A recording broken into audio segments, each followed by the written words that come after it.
info and chill. Okay, so get this. Imagine, right? You're just a regular demolition worker. You're expecting the usual, dust, debris, the whole 9 yards. But then, bam, you stumble upon hidden treasure. Wow. You wouldn't believe this. It actually happened in Angers, France. Uh-huh. A demolition crew was taking apart this old Caisse d'Epargne bank branch, and guess what they found? Cash. Not cash, but close. 2 gold bars. Can you believe that? 2 gold bars. Yeah. And get this. Each one weighed almost a kilo. Oh, wow. That's serious weight, yeah. Yeah. Heavy stuff, both literally and figuratively. Ah. Because, well, let's just say the story gets a lot more interesting from there. Okay, I'm all ears. Lay it on me. All right, so picture this. The workers are down in the basement, the second basement to be exact, dismantling some old cabinets, and suddenly, there they are, these 2 gleaming gold bars. Like just sitting there. Pretty much. Ugh. Talk about an unexpected find. Wow. It's moments like these that make you wonder about all the hidden treasures that might be out there just waiting to be discovered. Right, it's like something out of an adventure novel. Totally. And what's even crazier is the value we're talking about here. 2 gold bars, each weighing almost a kilo, that's got to be worth a small fortune, right? Oh, yeah. We're talking serious money. Each bar was worth approximately, get this, 200,000 euros. Whoa. So close to €500,000 just sitting there in that basement. That's life-changing money for most people. No kidding. And that's where things get really interesting. One of the workers, Bernard, decides to, well, take the bars home for safekeeping. Oh, so he didn't immediately report it? Nope. Took them home. And that's a decision that raises some eyebrows, right? You bet.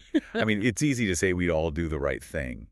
But put yourself in his shoes, Yeah. You're literally holding, 2 gold bars worth a small fortune. What goes through your mind? Yeah, I can only imagine. It's like that classic dilemma, temptation versus integrity. Right. And it really makes you think about human nature. Yeah. Are we inherently honest? Or does opportunity, like in this case, sometimes make us, well, rethink our morals? It's a great question. And to be honest, I don't think there's a simple answer.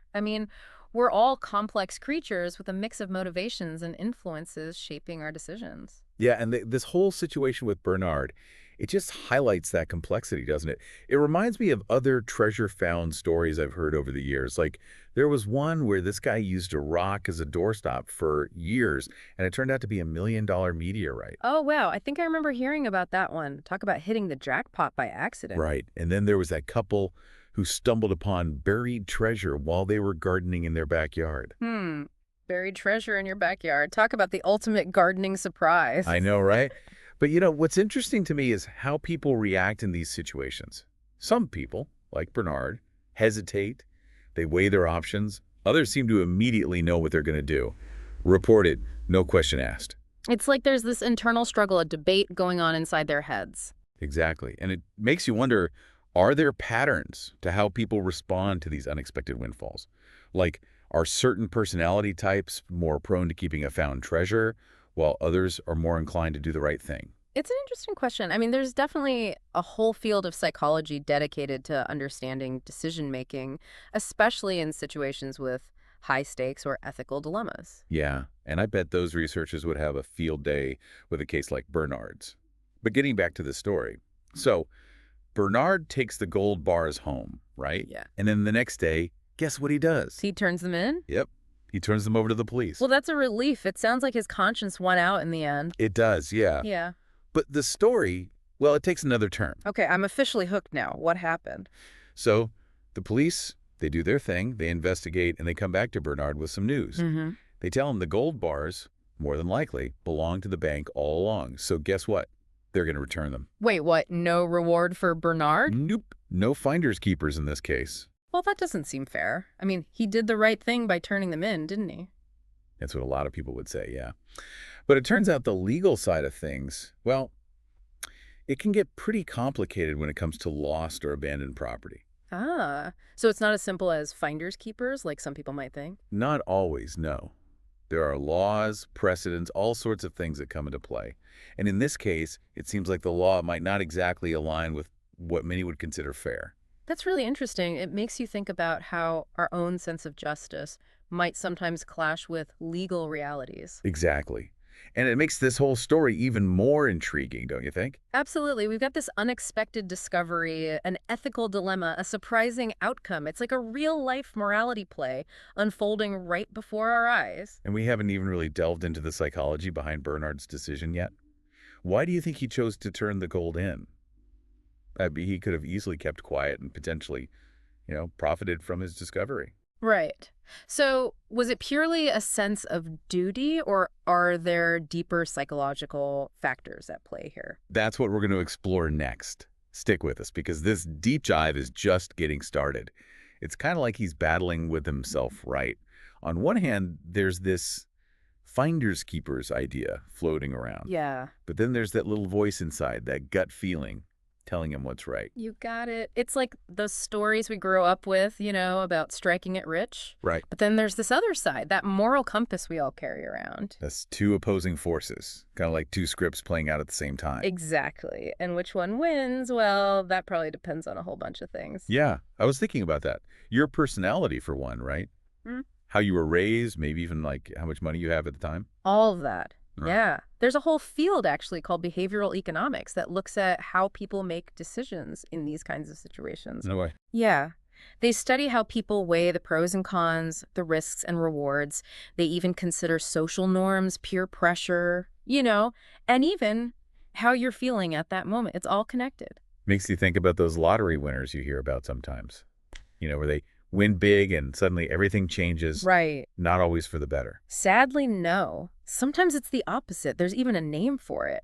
Sudden wealth syndrome. Sudden wealth syndrome, that's a thing. Yeah, it describes all the crazy stuff that can happen to people psychologically and even how their behavior changes when they get a ton of money really quickly. Wow. So even if Bernard had held on to the gold, there's no guarantee it would make him happy or, set him up for life. Right. It could have even caused a whole bunch of new problems. Interesting. So maybe by choosing to be honest, Bernard actually did himself a favor in the long run. Possibly, yeah. Think about it. No legal trouble, no guilt eating away at him, and no stress of figuring out what to do with all that cash. Sometimes the ethical decision is the one that leads to greater peace of mind. That makes a lot of sense. It challenges that idea that more money always equals more happiness. Totally. Research has even shown that once you have enough to cover your basic needs, having more money doesn't actually make you any happier. Makes you wonder, are there any places in the world where finders keepers actually flies?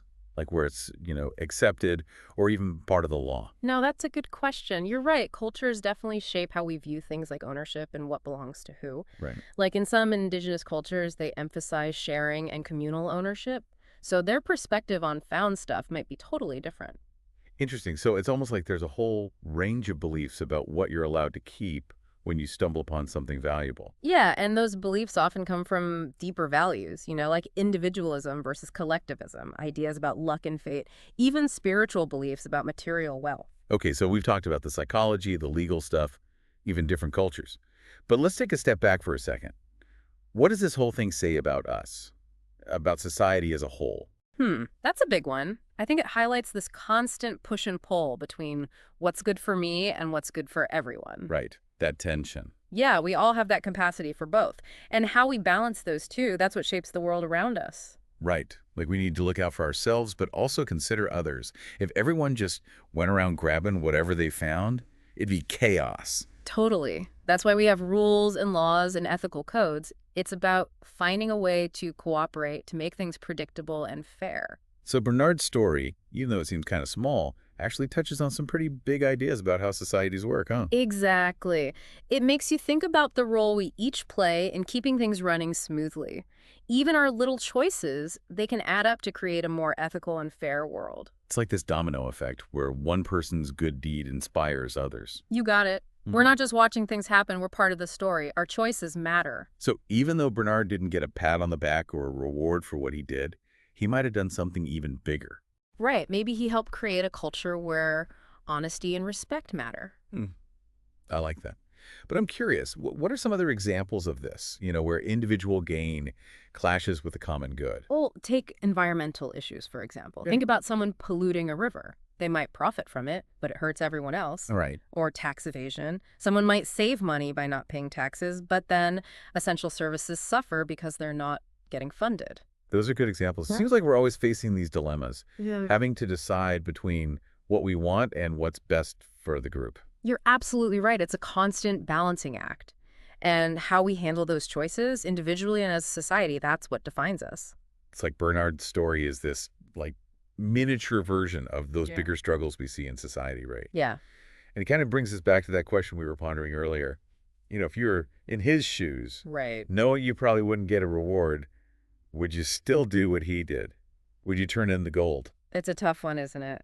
Makes you think about your own values. It really does. It's like this test, where you see what you're really made of.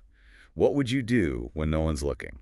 It's easy to say, oh, I'd be honest. Yeah. But in the heat of the moment, who knows? There's pressure, maybe fear, sometimes even like a feeling that you deserve it.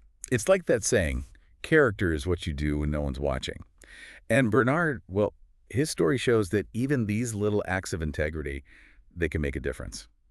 Absolutely. I mean, imagine if everyone, or even just more people, made decisions like that, putting honesty and fairness first.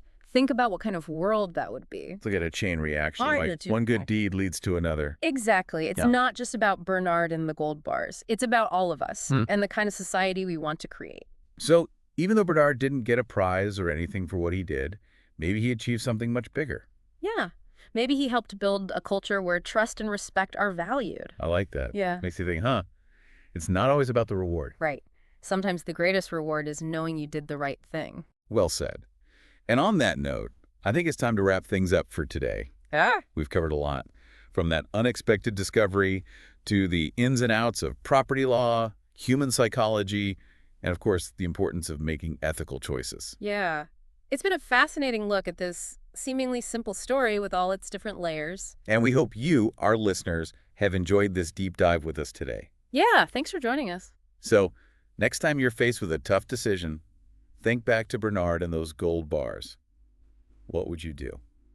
It's a question worth asking ourselves, I think. Definitely. It reminds us that the most valuable things in life, they're not always about money or possessions.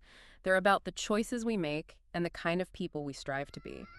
That's a great takeaway. Thanks for that. And thanks again to everyone for listening. We'll be back soon with another deep dive into, well, who knows what. See you then. Info and chill.